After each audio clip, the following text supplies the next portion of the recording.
vu que tu m'as parlé déjà de culture, il y a toujours l'invitée précédente qui pose une question à l'invitée suivante. Donc, Sophia, notre invitée précédente, te pose la question suivante.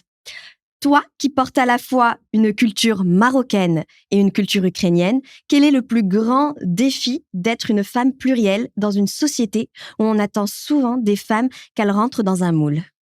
Le défi, sincèrement, je n'ai jamais trouvé ça, comme étant un défi. Au contraire, ça a toujours été une chance, pour moi au quotidien. Après, c'est clair que sur certaines situations, j'étais peut-être mal comprise ou incomprise parce que je voyais, certaines situations, d'un côté culturel purement ukrainien et d'autres, d'un côté marocain et le mélange des 2 ou là, le mariage des 2 des fois était un peu incompris par la société.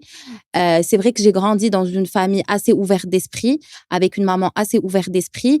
Il y avait des choses dans mon quotidien qui étaient incomprises par la famille, surtout par le côté paternel, ma famille paternelle, qui faisait pression, des fois sur mon papa à l'époque quand j'étais petite pour que je sois un peu plus du côté marocain et que je sois plus fidèle à la culture marocaine.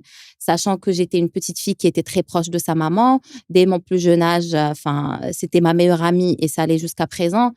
Je ne comprenais pas cette envie, de vouloir, m'accaparer en tant qu'identité purement marocaine. Donc, ça, c'était plutôt dans ma jeunesse.